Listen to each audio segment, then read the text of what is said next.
A jeweler with a gambling problem gets in deep with many different people and sees his only way out the ultimate bet. He needs the win. It's all about the win.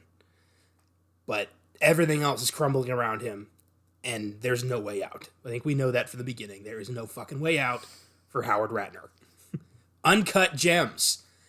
Arguably the most interesting movie of the fall. And, Of the year. Adam Sandler's, like, maybe the greatest performance of his career. I think so. And proved to everybody, including me, that he can act when given the right material. Yes. He's really good when he tries. And this was a film that a lot of people kind of wrote off because they, again, Sandler and weird idea. But movie buffs like us were very much looking forward to it. For sure. And it delivered. Yeah, it's a, A24, Yeah. Safdie brothers. You throw A24 on anything, You've got a fan base. Yeah, I'm going to go. Have a fan base immediately. Yeah. And the Safdies, they did Heaven Knows What, Daddy Longlegs, and Good Time. These guys have a fan base. It's not huge, but it's big enough for them to get a guy like Adam Sandler in their movie. Oh, yeah? Adam Sandler was a fan of their movies and wanted to be in one of their films. How amazing is that? Yeah. Especially since they found the perfect vehicle for him. Oh, my gosh. Jesus. Jew who lives in New York City. Adam Sandler. Oh, yeah, man. Yeah, it really is. It really is a perfect setup. Obviously, once you and I saw the trailer, we were like, "Yep, sign me up." Oh, hell yeah. I think most of my friends even were like that. They were just like, "Wow, Adam Sandler, Kevin Garnett, Lakeith Stanfield, looks like this high octane thriller. Let's do it." And it delivered. I was not disappointed with anything from this movie whatsoever. I walked away just fuck yeah. Yeah. Well, let's get into it. I'm Connor Eyzaguirre. I'm Austin Johnson. Welcome to Filmgazm.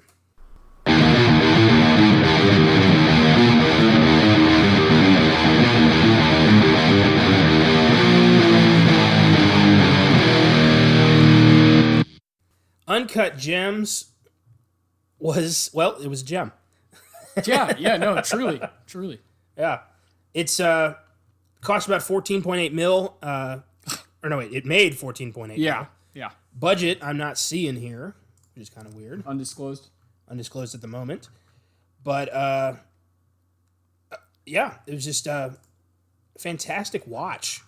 Weird movie. Like, didn't go where I thought it was going to go at all. Like, every second I thought, like, oh, okay, here's where it's going. But nope, complete left turn. Yeah, there's films in history that do that right or left, almost like you make the decision. Yeah. And Howard always goes left. He never takes. Yeah. He never goes the normal way. Oh, no. He's always kind of how interesting and different can this day be? And that's this film, and wow, just constructed so well. Yeah. Doesn't let you really get relaxed ever. It's somehow over 2 hours. I don't really know how. It moves like silk, man. It's so smooth. But at the same time, like you said, everything's just kind of crumbling. So you're kind of like disoriented the whole time, but at the same time, you feel very comfortable, like in your seat. These guys are showing me exactly what they want to show me. Well, you're feeling, the whole movie's through Howard's eyes. Yes. So you're watching this guy who already has a lot of problems. Mm-hmm. Just make poor decision after poor decision that just keeps, digging him further and further into this massive hole that there's no possible way he can get out of. So you're just kind of along with him. Yes. Hoping that just once he makes the right call, but he never does. And I think that's why the film feels so disorienting, because you don't really know what he's going to do. You just know he's going to do something fucking bad or stupid. Unbelievable. So great. So let's talk a bit about the Safdie brothers. How many other, have you seen all of their films? There's one that I haven't seen. Their documentary, Lenny Cook, which is about a basketball player, so I should probably check that out. I love their work. Daddy Longlegs is freakishly good. Heaven Knows What is freakishly good. Good Time is, oh, man. Unbelievable. This is to me, their best work, but that's not saying that everything else is, like, less than. They have a good resume, and it's only going to get better. And the fact that this is more in the limelight, there's more money, it's higher stakes. You have a real superstar in Adam Sandler in your movie. That's a level up from they had Pattinson in Good Time. Or I love Robert Pattinson, but Sandler is Sandler. You know what I mean? I don't know if I would consider Adam Sandler a step up from Robert Pattinson. As a movie star? These days, not really. I would, for sure. Adam Sandler still sells tickets, gets people to go to things. He still gets movies on Netflix left and right. He is like, everybody knows who he is. That's true. There's people in that theater that I know would not go see that if Adam Sandler wasn't in it, because Kevin Garnett was in it, and Lakeith Stanfield, and who are these guys, and what is this movie? Oh, Adam Sandler's in it. I'll go check it out. It might be kind of funny. No. Well, it's funny at times, but not for the right reasons. Not in the way you want it to be. No. Yeah. I just think that Sandler is... They made a role, the Safdies made a role for him that somehow no one else has. I don't know how no one else has written like, I think I'm going to give Sandler this role. I don't know how it hasn't happened. But I'm very thankful.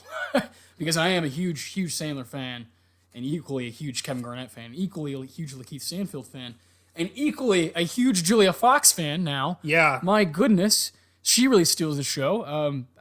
You could say you walk away with her in your head, and I wouldn't blame you. I haven't. She hasn't left my head.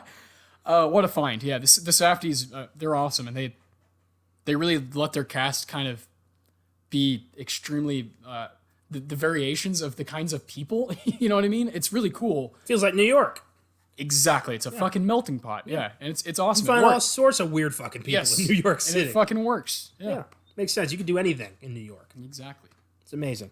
So, of course, Adam Sandler Yeah. is Howard Ratner. Sandler rose to fame after appearing on Saturday Night Live in the 90s. Had a massive film career with Billy Madison, Happy Gilmore, Big Daddy, The Wedding Singer. That's just in the 4 90s. Years. Yeah. That's just 4 years. He was one of the biggest comedy stars in the world for the longest time. His films dropped in quality in the past 10 years. Yes. But they're still, like Austin said, he's still drawing an audience. Kids like it, Yeah. Yeah. Not gonna lie, I saw Grown Ups. I like Grown Ups. It's fine. It's not good, but Maya Rudolph's in it, Chris Rock's in it, and David Spade. It's fun for, I don't know. The last Sandler movie, but Jack and Jill and Don't Mess with the Zohan. These are just paychecks that he's just it's kind of frustrating. But then 2 years ago he was in the Meyerowitz Stories with Noah Baumbach, and 2002 he's in Punch Drunk Love with PTA. He does these occasionally where he's like, no, I can act. He's in Reign Over Me. He shows it. It's just not as often as we want it to be. But maybe that's why it's such a gem when it does happen. Because it's usually every 5 or 6 years that he decides, hey, I'm going to do something challenging. I wish we got it more, but... Well, if we got it, if we got it more, it wouldn't be as special. Exactly. It wouldn't be the gem. Yeah, you wouldn't have those gems, so... Well... But I agree. To me, it's not even close. This is his best work. Yeah. I love Punch Drunk Love. I'm a massive Paul Thomas Anderson fan. I love Meyerowitz Stories. But this is I don't even see Adam Sandler in this movie. Exactly. He dissolves into this movie. Not just his character into the movie, into New York, into this world. Yeah. When he freaks out, you get scared. You don't see it as Adam Sandler having a goofy freak out moment. No. It's Howard Ratner pissed off. Yes. I get it. It's pretty fucking great. And it's unhinged and unpredictable as hell. Yeah. Oh, extremely. It's fantastic. Yes. Newcomer Julia Fox plays Howard's girlfriend, Julia. And she is, she's a fox. she really is breathtaking. Great actress, incredibly hot. She's got one particular scene that is going to stay with me for fucking ever. And you gotta if it's true, fucking admit it. I mean, come on. I agree. I'm not gonna leave that on the table. She has one of the most impressive bodies I've seen on the screen in a long time. Yeah, long time. Unbelievable. Jennifer Lopez would have something to say about that in Hustlers, but. Julia's about 20 years younger than you, so... And I think she's a better actress. Yeah. Oh, well, hell yeah, she's a better actress. That's easy. Yeah, and she's such an irredeemable character, too. She's such a bad person. Mm-hmm. But she ends up the weird, winner of all this with shit. Fucking Howie tattooed on her ass, yeah. Oh, boy. God. Real-life basketball player Kevin Garnett plays himself in a surprisingly really good role. And I know nothing about this guy. I thought he was a fictional character in the movie until after it was over, and I saw him listed in the cast list as himself. As Kevin Garnett. And I felt like kind of an idiot. So why don't you take it from here with Kevin Garnett? So when you were watching the film, what did you think of the footage from the actual NBA games? I thought it was, movie. That was real. I didn't know that. They weren't allowed to use, it would have been a whole different thing for the budget. So the Safdies are like, cut all that out. We used real life footage and just put it on the TV so that Howard's watching it in real time on the TV. That's real footage from when KG was playing against the Sixers in the playoffs. That's impressive. I was watching those games, you know. Kevin Garnett. Basketball's just not my domain. No, I know. That's partly why I'm here. Okay, Uncut Gems. When I first saw this trailer, I was amped is too light of a word. I don't know how to explain how excited I was to see Kevin Garnett. This is undisputed top 25 player to ever touch a basketball. And he just retired not that long ago. You know, championship in 2008 with the Celtics. You know, came into the NBA in 1995 and just immediately was like a huge impact player for the Minnesota Timberwolves. It was the first jersey I got as a kid. It was the blue one. It has the trees, like the trees on the shoulder right here. Timberwolves 21, Garnett. I'll never forget it. You know, I got it for my birthday when I was 6. And I adore him as a player. He has probably my favorite individual game ever is from him in 2004. In the second round of the playoffs against the Sacramento Kings, Kevin Garnett just it was in a game 7, you know, elimination game where winner go home. And Kevin Garnett I could watch that over and over. It's like watching a movie I love, and I'm watching just him play against the Kings, and he's doing everything. You know, it's like that game 7 against the Kings from 2004 is Kevin Garnett's canvas, and he just fucking was by far and away the best player on the court. You know, 32 points, 21 rebounds, 4 assists, 5 blocks, like just unbelievable, doing everything. And to see him that dominant on the court, you know, when I'm a kid growing up, and he was my guy. And then I'm grown up. He's retired. He's out of the league. And he's in a movie with Adam Sandler. With these two guys who are making it, writing and directing it, the Safdies, who I'm like, wait a minute. And it's an A24 movie? And Lakeith Stanfield's in it? Oh, no. And it's going to deal with, it's not just KG in it, it's KG playing KG. And not as a cameo either, as a significant part of the movie. No, like significant part. I'd say he's the third main character. I mean, my God, this isn't just like a, hey, I'm KG, I'm just here for like the trailer. No, he's like a vital part of this movie. And he does such a good job. I was a little worried because like I'm such a big fan that I'm like, I'm gonna like it no matter what. But then I like walked away and I was like, KG was actually really good in that movie. And I think he's gonna be in more movies now because of it. And I will say, I'm gonna go ahead on record and say that is the best performance from an NBA player in a movie ever.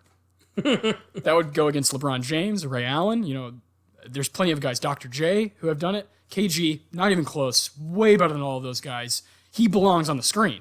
Like, he wasn't just there. Like, Ray Allen and he got game with Denzel Washington. There's times where it's like, this guy doesn't belong in a movie because he's a 6'5" athlete who dunks and fucking, you know, shoots a lot of threes. That's what he does. That's his job. KG, however, now that he's away from the game, he's retired, still looks amazing. Still looks like he could play today. I could go on for days about. I still can't believe Kevin Garnett was in a movie and he was in a good movie and in a good movie with all these people that I love. It's just kept stacking up, and that it delivered was, you know, so awesome. I'm so grateful, so rewarding. My childhood and my experience of watching him as a player, and then seeing this is like, yes. So you think this movie was set in 2012, so it would make sense if Kevin Garnett was still playing basketball? Exactly, because he's not playing. He retired in 2016 because he went back to the T-Wolves. Yeah, so weird that they would go out of their way to make sure the movie is like realistic in that way. Well, because if it wasn't, I wouldn't like it. But wouldn't it be like, why go that route anyway? Wouldn't it been like, I don't know, easier to just create a new character? It would have been very easy. But they go out of their way because they really wanted to work with Kevin Garnett. And they want to make it as hard as possible, I think. You talked about one of the things that sticks out to us is the sound, the layering of the sounds and how people are talking over each other. Yeah. I think these guys want it to be hard. I think they want the film to be as difficult as possible to construct and like make and then put it out as a product so that people like you and I, once it's all said and done, are like, holy shit, I noticed that stuff. I noticed that was an actual 2012 playoff game that KG actually did those things in. I noticed that they actually matched up time in history with what actually happened with the Celtics. Yeah. I fucking respect that. Like, So the very games much. that he's betting on were real games Yes. that really did go that way. Yes, like KG actually had a great game in that series. That's why they built it around. That is Otherwise, they would wild. have built it in a different season. But in 2012, the Celtics were on, like, because he was like 36 years old, KG, and Paul Pierce was on their team, Ray Allen, Rajon Rondo. These guys were kind of past they'd won the championship in 2008. So they're kind of past their prime, their peak of like winning a championship. So during that time of the 2012 playoffs, KG was playing like, whoa, this guy's turning the clock back. People thought, oh, they might get there, you know? But then there's this guy named LeBron James who said, no, sir. And he won the championship. So old man Celtics couldn't do it, but they tried. They like really tried. And that was like a part of the movie. It was like that Kevin Garnett, like that version of Kevin Garnett is very real. It's not just in the movie. Like that was a real Kevin Garnett who was like older and was still like, no, I'll drop 30, 40 points on these guys. I don't care. You know? Shit. Yeah. This movie is very real. The betting, they basically explain what a parlay bet is without you even having to know what it is. It's incredible. Thanks to Silver Linings Playbook, I didn't know what a parlay bet was. Well, me too. But I get what you're saying. I love betting. I love gambling. Not like for me, but like I love it in movies. So like I'm familiar with it. But for someone who doesn't know, they don't make it like a movie for dummies. It's still got to keep up. Yeah. But they're still teaching you. It's incredible. It's really incredible. Yeah. Again, I could go on about KG for hours and days, and he's one of my favorite players to ever play the game. You know, Fuck yeah. he's the best Minnesota Timberwolf ever. He probably always will be. That guy. That guy's just he was a different breed, and I'm really glad that like people like you, film fans, are like, oh, now I know who that is. You know, Yeah. KG. It's KG, man. It's a 7 foot just monster. You know, like even you who like you don't like basketball, if you're watching, you'd be like, that guy's a little better than everybody else because you can just tell because he's doing everything, blocking, rebounding, passing, catching, shooting. You know, Yeah. he's involved in everything. You know, he's fucking Captain America. You know, he's just I'm fucking there. You know, Yeah. whether I'm the guy scoring or getting that kill, I'm fucking there. I'll help you get there. And that's KG. That was his career. He's one of the 20, 25 best players ever for sure. Right on, man. Yeah. Wow. Yeah, this was clearly made for you. I really think like, you know, like I think I would get along with the Safdies very well just by obviously, you know, like it's like someone just fucking pulled something out of my brain, you know? Basketball fans are usually Adam Sandler fans because Adam Sandler is also a basketball fan. They kind of correlate. He plays basketball a lot in his movies, you know, Eight Crazy Nights and Billy Madison he's shooting at one point. They kind of correlate. Grown-ups, he has that big game at the end, big basketball game. So they just kind of make sense. And like his fans are usually going to be basketball fans, and that would include me.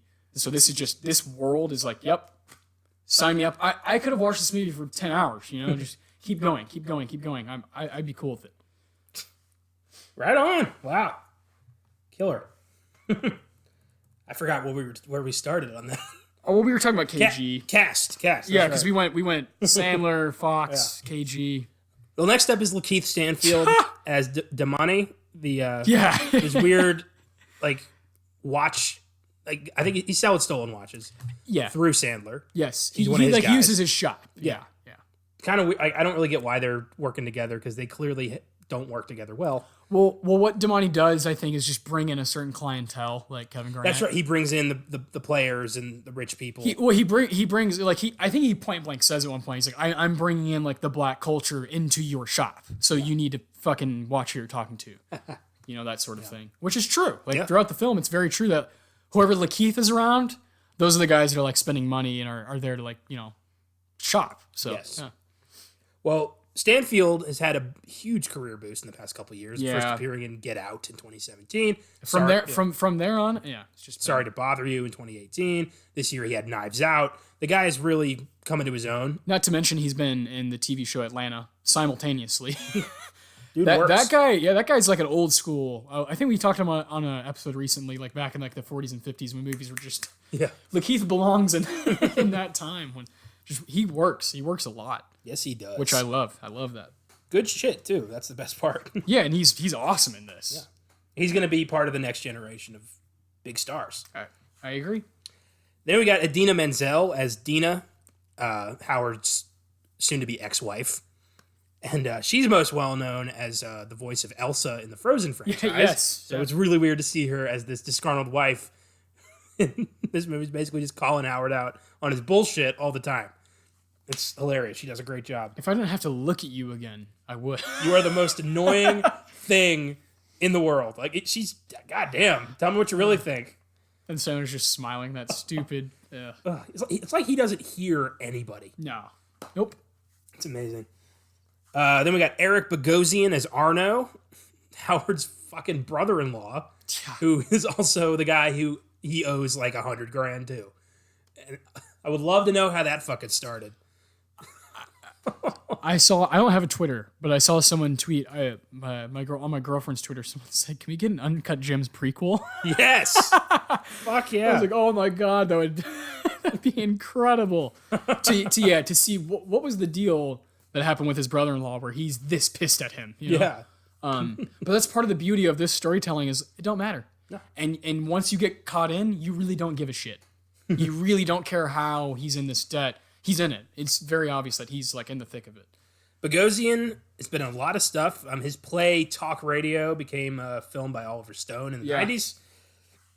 I had been trying to place his face for a couple days. I finally realized he is the talk show host at the beginning of Blade Trinity. Yes, he is. And that's all I got for Eric Bogosian. I haven't seen any of his other stuff. Yeah, I can't point anything out. I watched Vinyl on HBO. He was in that. He was a terrible record producer.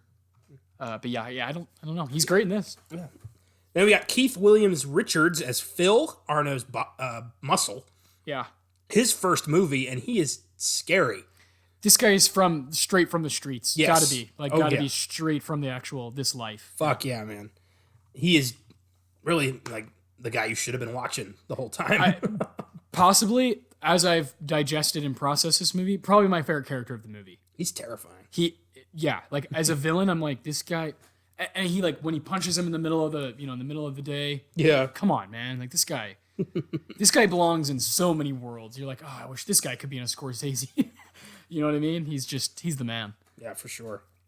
A lot of his, the gangster guys, they do come from the streets. Yes. So there's no, it's not outside the realm of possibility that this guy could go places. And you look at the Safdies, and you're like, those guys are from the streets. Like, you look at them, and they're like gritty looking dudes from New York. And it fucking shows, man. These guys know how to make a beat, a high tempo. Just you feel the city you're inside of. It's awesome. Oh yeah, New York's a fucking character in this movie. Yeah, for sure. I hate that can be cliche, but it is so true right here. Yeah, so true. This movie wouldn't work in any other city. Nope. It has to be New York. And then finally, we have the R&B artist The Weeknd as himself. In such a strange role, playing a version of himself that's a colossal prick in only one scene. That again, the Safdies could have easily just cast somebody as a fake musician, but they go out of their way to have The Weeknd be in the movie. And again, another thing that makes it feel very 2012 is The Weeknd hasn't quite become The Weeknd. Yeah. And so Howard is like, "Who's that?" But then Lakeith Stanfield and these young guys are like, no, this guy's the hot shit right now. That's awesome. I think you're right in that the Safdies really were going out of their way to make this a difficult project. Yeah, exactly. They wanted to make their own challenge. Yeah, and it's really amazing. Fucking the more I'm talking about it, the more I like it. Yeah, man. Which is a great sign. Uncut Gems has an IMDb score of 8.1 and a Rotten Tomatoes score of 93%. However, it does have an audience score of only 55%. So people aren't really digging this. Critics are loving it, but most people aren't digging it. Just the general. And I actually have a story about it. Yeah, let's hear it. So when I went to see this, it was a completely sold out theater. And I sat in the only seat available, which was in between two different families. There was on my left was an older couple, about 60, 70 years old, very vocal, as in I could hear them just making old person noises. Just, for like 2 hours. And then on my right was another couple, younger, about 40, 30s, and they were pretty quiet. So the trailers start rolling, and it's films for A24 movies, There was one called Saint Maud, which is coming out next year. It looked creepy as fuck. And as soon as the trailers finished rolling, the old woman turns to her husband and goes, "Those movies look terrible." And I'm like, oh, fuck, it's it's one of these people. So, and it was not a loud, I mean, it was not a quiet whisper. It was very much an audible discussion. So already we got old talkers, and I'm like, this is going to be a fucking nightmare. So the movie starts going, and as it goes, it's people are realizing this is not your average Adam Sandler movie, and it's very vulgar and very crass, and it's very hard to follow if you're not paying fucking attention. And this couple just keeps talking to each other, going like, this is awful. What kind of movie is this? Why are we seeing this? What is this thing? And then it gets to the point where Julia Fox is playing with herself, and they freak out. They just go, oh my God, what kind of horrible thing? It was the most irritating. And then as soon as the club scene rolled around with The Weeknd, they just got up and fucked off. They walked out. Jesus. And I was so happy. And then at some point, soon after that, the couple on my right also walked out. And I was alone. I had 4 empty seats next to me. I was so happy. That's great. But I was like, what? You guys didn't watch one trailer before you saw this? You didn't look into anything? Like, it's not the movie's fault, guys. It's very clear about what this is. The trailer is not misleading at all. Oh, no. It's very open about what kind of movie this is. Oh, so that's my spiel. I've been thinking about that for 2 days. I had to get it off my Rightly chest. so. How about you fucking watch a goddamn trailer? Jesus, Come on, man. Ugh. So let's get into the story of this movie. Very strange movie. So we open in, I think it's Ethiopia. Yes. Where 2010, yeah. 2010 Ethiopia, where a black opal is discovered in this mining village. And it's this beautiful gem, this uncut gem, if you will. And the camera zooms into it, and we get our opening credits inside the world of this black opal. Almost like this is Howard's world. This is his world that is untouched by anybody. Nothing fucking matters except him and the win. And it's like he lives inside this gem. It's so weird, but it makes sense. And then we fast forward to 2012, where we meet Howard Ratner, who runs a jewelry store in the Diamond District in New York City. He's struggling to pay back gambling debts. He owes a shit ton to a lot of people, mostly Arno, who he owes about $100,000 to. And his life is, he's basically moved out of his house. He's on the outs with his wife. He's been sleeping with his employee, Julia. And his wife, basically they're on the verge of a divorce. Yeah, it's obvious, yeah. Yeah, they're waiting for Passover. And Howard receives the uncut opal from an Ethiopian Jewish mining company, which he's planning to auction off and get over $1 million. He thinks it's valued at this giant amount. And I kept hoping the entire movie that this thing was fake. I was really thinking that's where it's going. Like, he got ripped off. But regrettably, no, it's real. And I'll say, for me, I thought that was a gorgeous rock. Oh, yeah. I wouldn't freak the fuck out over it, but it is. My favorite shirt I'm wearing right now is this, like, kind of faded tie-dye shirt that someone made for me in Romania. Oh. I'm really, really into, like, washed, like, faded, like, rainbow colors. Mm-hmm. So at the beginning, when it's, like, doing that with the opal and his body, the colonoscopy, I'm like, oh, those colors are, like, it immediately. I forgot what day it was. I forgot it was Christmas Eve. I forgot what theater I was at. I forgot my dad was next to me. And just, boom, just kind of zoned out. And that's so powerful. That opal. I want like a replica. You know what I mean? Like, yeah. Wouldn't that be cool to have on a shelf or something? Or have in between us while we're recording, just like a little. The opal. I gotta have this, man. So one of Howard's employees, DeMoney, he brings in basketball player Kevin Garnett as a customer who's going to look around. And Howard's excited, so he shows Kevin the opal and says, look what I got. It's this amazing uncut gem from Ethiopia. It's Ethiopian Jewish. He said, I don't know is that true? Ethiopian Jews? Like, did he make that shit up? I don't know. Sounds like he made that shit up. Probably. Yeah. Probably. Howard's main export is bullshit. And that feels like part of it. But he's showing KG this amazing gem, and KG's immediately entranced by this thing. He wants it. He needs it. He feels like he can't win unless he has this. So he asks Howard if he can just have it for the night. Just keep it with him. And Howard can't say no because he needs KG as a customer. It's KG. Yeah, you can't say no to this guy. And you can't say no, like, even in the movie, it's like, obvious that Howard is obsessed with gambling and obsessed with sports. He's got signed basketballs in his office and signed baseballs and footballs. It's KG. It'd be like how I'd react. I'd be like, dude, I'll do anything, man. Yeah. But what Howard gets in return for this opal is very fucking valuable as well. So Howard agrees, yeah, you can have the opal for a night, but I need your ring as collateral. Your fucking '08 championship ring? Are you kidding me? As KG, collateral? Yeah. KG reluctantly gives it to Howard, and Howard immediately pawns it as soon as he gets an opportunity. Yeah. In order to place a bet on a game. Kevin Garnett's ring. This isn't just some guy, some coach, or some trainer. The guys are kind of like, This is the main reason why that team won that championship. Him and Paul Pierce are the best players on that team. It's like, I was blown away by that. I thought it was amazing that he was wearing it. I was like, that's so cool. He just wears that up. He's just wearing that shit around.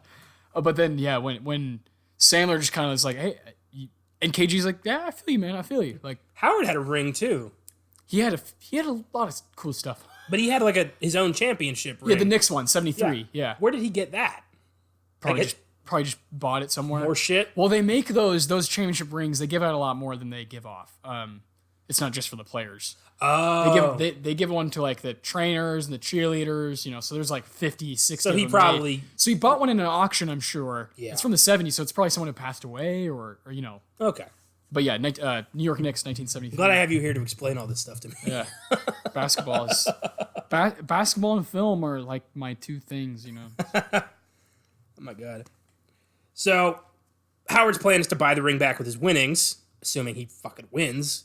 Because KG has his opal. Yeah. So he's like, well, KG better fucking... He always forgets about that part of the bet. Like, he has to win for this all to work. And Howard wins the bet on the game, but Damani informs him that KG wants to keep the opal longer. And Howard's like, well, I need my opal. The auction's on Sunday. I need that. And Howard gets ambushed at his daughter's play by Arno, his brother-in-law, and his bodyguards, Phil and Nico.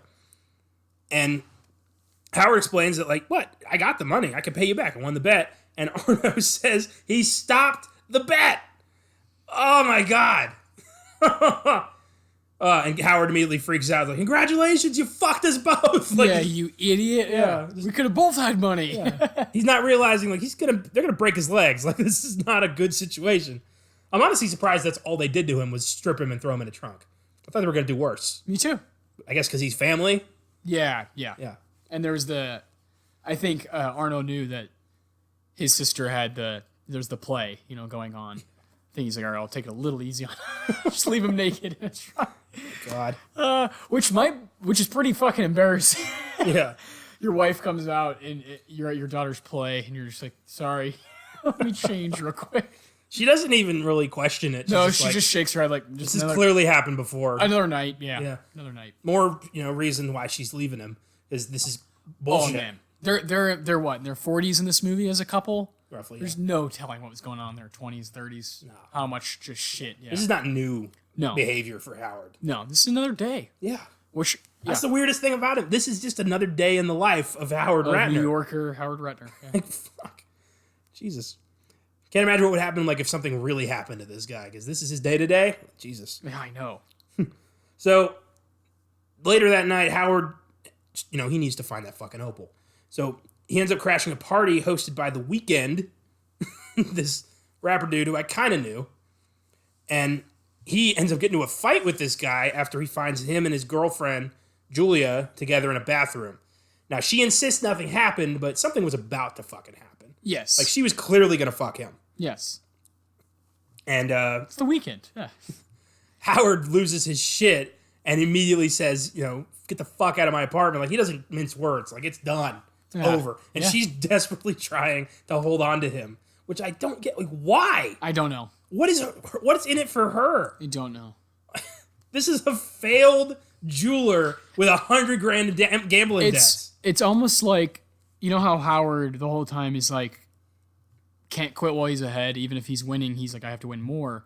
It's almost like Julia, in turn, is like, I'm so hot and everyone wants to be all over me. When this guy says no, it makes me want him more.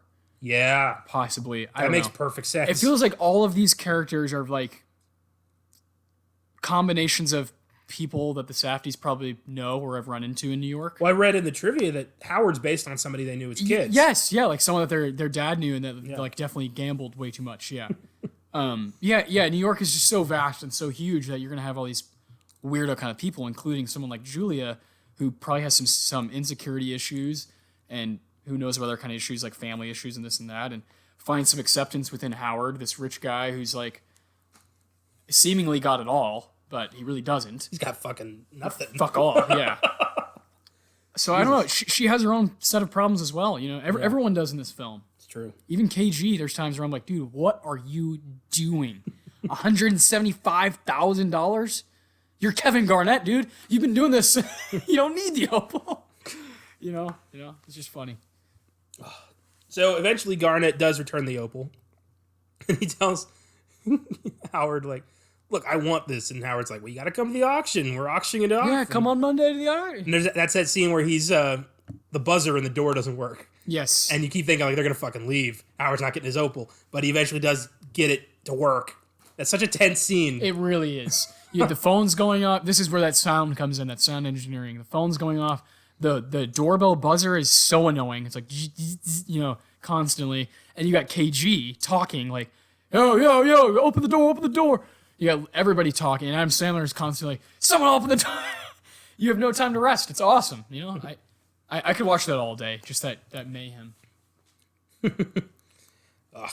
So he offers Howard $175,000 for it. He refuses. Yeah, cash. Howard says no.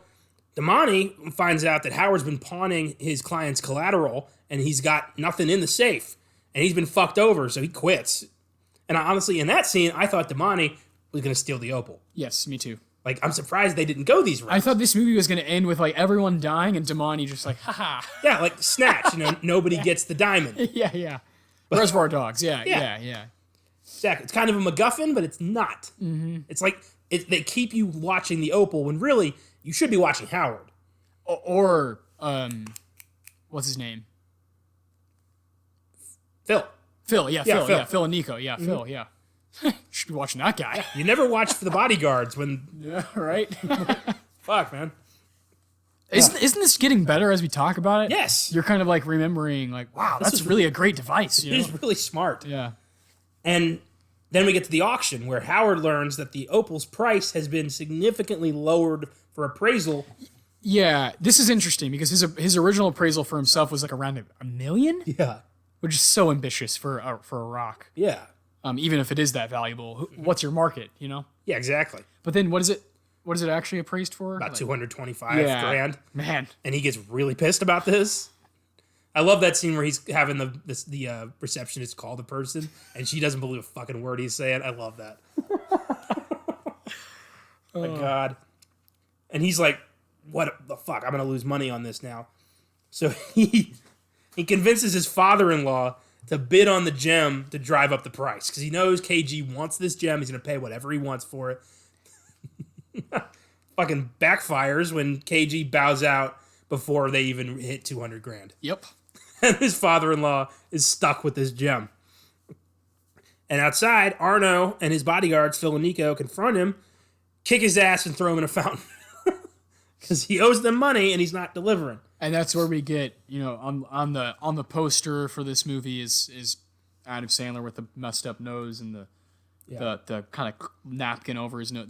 That's the scene. He just gets punched right in the fucking face. And through all this, he's had Passover with his family. Yes. Where you meet, you know, his father-in-law is played by Judd Hirsch. You meet his kids. Yeah. And that's when you find out that Arno's his brother-in-law, and that was fucking great. Yep. Fantastic. And he's still trying to get Julia out of his life. Julia sent him a link to an apartment for rent. Yeah. Which was weird. I don't know why he got pissed about that. For a second, I thought, like, oh, that's his apartment. But no. Me too. I was like, holy shit. And she does move all out of his stuff. She moves out. And then he goes back to the office with tissues in his nose, black eye, and he's just like, fuck. Yeah. What am I going to do?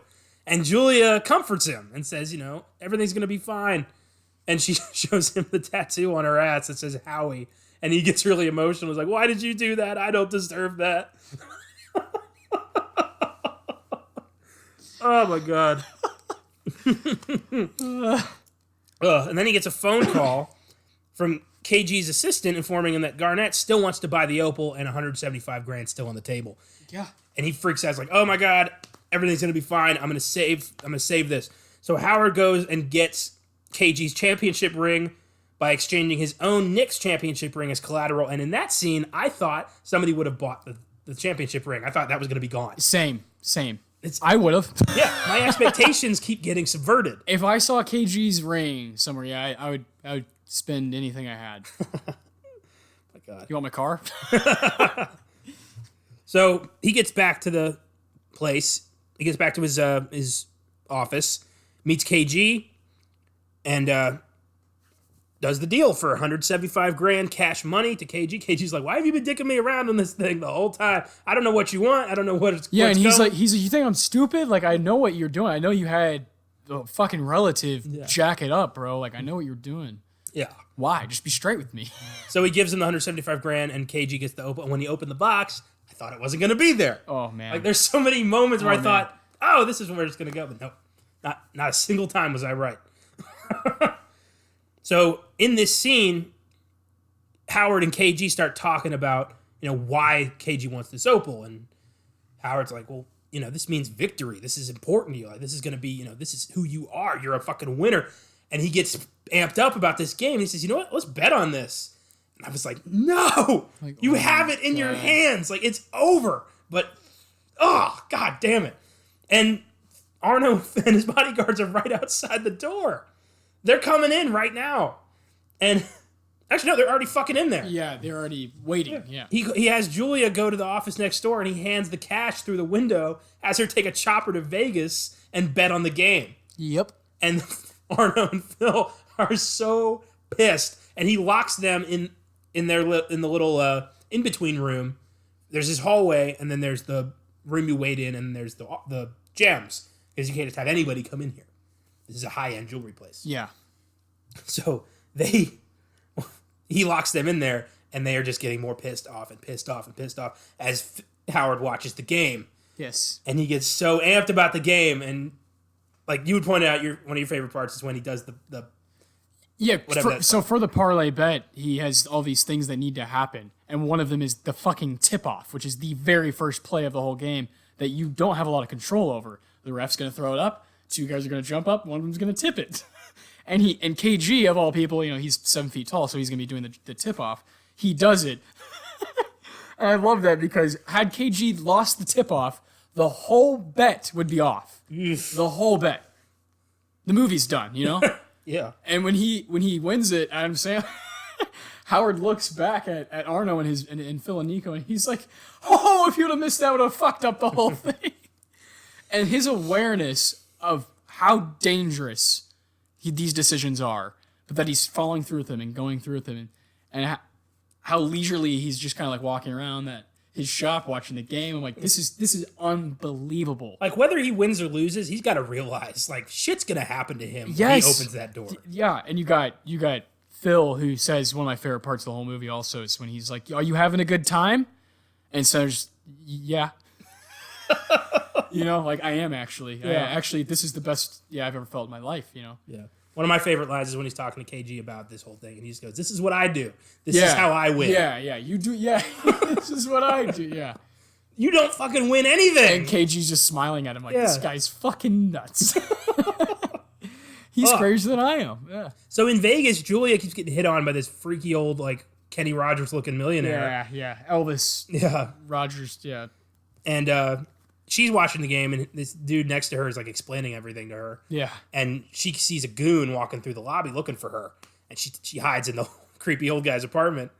And as the game progresses and the parlay keeps succeeding, Arno gets interested and is like, oh, shit, he's going to do this. Yeah, this might work. Because KG has to get 26, so he has to combine in points and rebounds for 26. And so he's got to get, say 20 points and 6 rebounds or what have you. And he like easily gets it. And they have to win the game and cover the spread. And the spread was like +8. So they do all of these things that work. And you're like, dude, if you're betting $10 on each of those things, whatever. But this guy, this is He like bet $175,000. all of them working, not just one of them working. Because people will do parlays to get a win here and a loss there, a win here, a loss, just to kind of mix it up to have different opportunities for different wins. Yeah. But he's doing a fucking bundle. It really is. The stakes are so high. For an individual to make these calls is so high. It's next to impossible. Yeah. Because you need a team of people to figure these kinds of bets out. Yeah. To make a call like this, and a team of people financing it, But no, this is him just running around with other people's money, like, fuck it. Yeah. And it pays off. Yep. Howard wins over at $1.2 million, and he's overjoyed. The Celtics win. Yeah. He calls Julia and says, like, we did it. We gotta fuck tonight. We're rich. I'm going to fuck you so hard tonight. Like, it's so great. And KG's being interviewed, and he's like, it's all about the win, baby. It's all about the win. And you're like, oh, man. And that's from a real game. Yes. And it fucking works so well for the movie. Yes. And, Howard lets the guys out. He's like, we did it. And Phil immediately shoots him in the head. Right in the face. Just, Jesus Christ, man. No questioning, and Arno's like, whoa, I didn't know we were doing that. Yeah. He's like, why did you do that? He won. And Phil's like, come on, man, let's get let's get our shit. And when Arno protests, like, why did you fucking do that? Phil shoots him in the head. Yep. And then him and the other guy, Nico, just start robbing the place. Yeah, they just start taking shit. Yep. And they fuck off.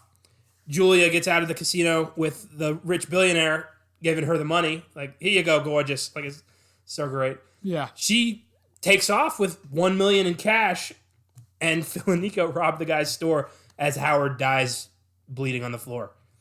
Like, fuck. Incredible. What a bleak-ass ending. Like, the happiest he's ever been in his life.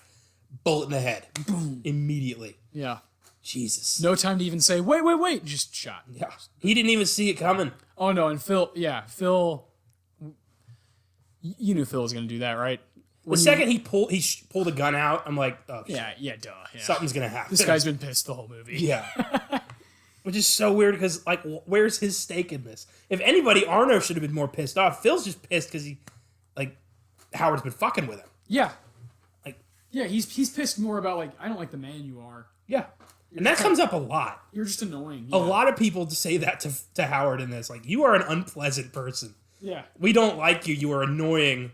Like, damn, man. Yeah, maybe it's him. Maybe he's the problem. And that's the end of the movie. Like, shit, man. So Julia gets away with $1 million, and Howard dies in his own shop. Yeah. Damn. Not the ending I expected, but fucking works. It very much works. You don't fuck with other people's money. No. You don't do that. You can't. There was this comedian I like. His name's Chad Daniels. And in one of his specials, he did a bit where it was talking about people who let people go on a four-way stop. And he said one of my favorite lines ever, you can't be nice with someone else's time. And that kept coming up in my head with this movie. Is you can't you can't spend other people's money. It's the same deal, You keep to your own shit. Yeah. When you mess with other people's shit, consequences happen. Yes. And this movie is all about the consequences. Yeah. And it's just satisfying. I agree. Yeah. I agree. Very much satisfying. It reminded me, one of my favorite movies of all time is Menace to Society. Yeah. Menace to Society, I think, has a great plot device where the main character takes this course of action where he sleeps with a woman, gets her pregnant, and he's not willing to accept it, and a guy fucking kills him over it. Yep. That's the way life actually works. Especially with guys like Phil and Nico. You know what I mean? Yeah. Yeah, we're in New York City. There, people die every day. People get shot every day there. Who is Howard? How is he more superior than the other? He's not. Yeah. He makes all these horrible decisions. If anything, this community, this world is going to be happy he's gone. Yes. Agreed. Especially Damani. Yeah. Yeah. He was so sick of him. Well, I love when they go to Philly, when they drive there together, and Damani just ditches him. He's just like, I'm fucking tired of this Jew, man. So good. Which reminds me, they almost cast another basketball player named Amari Stoudemire because he's a black Jew. Oh. I don't think his acting was up to their standards, I guess. Yeah. But Amari is the guy who took that shot with the Knicks when he didn't get it off in time. He played for the Knicks, so that's who they wanted, but they got KG instead. It's amazing. Three Knicks fans, Sandler and the Safdies get a Celtic legend. That's hilarious. I love that. Works out. Yeah. So great. KG did a really good job. playing himself. Everyone, there's no weak link. There are no weak links at all. This was a crazy movie. I recommend everybody go see this one, but just be aware of what you're going to see. Yeah. Like, this is not, grown-ups. This isn't Jack and Jill. This is a serious crime drama that is pretty fucked up at times. So, with that knowledge, fantastic movie. I give it an 8. Yeah, it gets a nice 9 from me. Definitely buying this right when it comes out on DVD. It's something I could see myself rewatching over, finding new stuff, and I think mainly not even plot wise, but finding admiration for the filmmaking, which is what I'm going to walk away with. Ultimately, was wow, what a wonderful project that I got to just witness. Where these guys are trying to do something way different. Yeah. With the pacing and how close they're getting, to Adam Sandler's face, how uncomfortable it feels at times. Oh yeah, it feels like a bomb is going to go off at any moment. Yeah, it's one of the most intense thrillers I've ever seen. Same. I can't wait to see what else they do. And what other actors are they going to attract now? Oh yeah, this is going to be big for them. Huge. Yeah, huge. Regrettably though, I think it's going to be widely ignored in the award season. I do too. I think Sandler has a chance for a nomination though. Best actor at the Oscars. I think he has a chance. Any other year, I would say yeah. This year's stacked. I know. I could see maybe. I don't think anything else has a chance though. Here's hoping, man. Do you think Bronstein and the Safdies could maybe get for screenplay? I would personally, yeah. I think so. I think this could get some sound stuff. Yeah, for sure. Film editing. Technically, I think it'll get a couple nods, but yeah, I don't think it's going to win anything. And yeah, it'll take a couple more movies for people to really, truly appreciate the Safdies for what they are, which sucks. But hey, this movie, they've been trying to make this thing for 10 years. It shows. It shows it's like very passionate. Yeah. They took care of each little plot device. I heard they offered it to Adam Sandler back in like 2008 and he turned it down. Because he hadn't seen their stuff yet. Yeah. Yeah. It's amazing. Yeah. Sometimes you got to do some other stuff before you get to your passion project. True. Yeah. Sometimes you have to do a little work. Like they did a documentary for money called Lenny Cook because they didn't have any money. They couldn't pay rent. And they brought an idea to make a documentary. And they were like, this wasn't our idea, but we made it and it was a lot of fun. And, we had to pay rent. But because of that, some people saw it and were like, wow, that was really good. Let's give them some money to go do this. That's how it works. You sometimes got to put in some hours and some time, like you said, which you don't want to do. Time is money. You don't want to give up your time, but sometimes you have to in order to get to what you want. Yeah. And that's clearly what they have done, is they are now in a place in their late 30s where they can start making the movies they exactly want to make. That's awesome. Hell yeah, man. That's very exciting for the future because Uncut Gems is a special movie. It's a gem. It is. It definitely is. Absolutely, man. Well, we hope you enjoyed our dissection of Uncut Gems. And, see it. That's all the best advice we can give you for this one. Yeah, see it. This is one of those you can't understand or even comprehend until you're in the middle, until you're like at the 40-minute mark and you're like, wow, okay. You've got to be in the thick of it. Yes. This movie and Waves, these are the two movies of the year where I'm like, I can't explain the sensation and the feeling I got when I was inside the theater watching on the big screen with all those sounds and all those things happening. I think you got to go see it in the theater. If you can. Go see Uncut Gems. It's playing at a lot of places here in San Antonio. So hell yeah. Go check it out. Mm-hmm. And thanks for listening, as always. Have a good week, and we will see you Wednesday. Peace.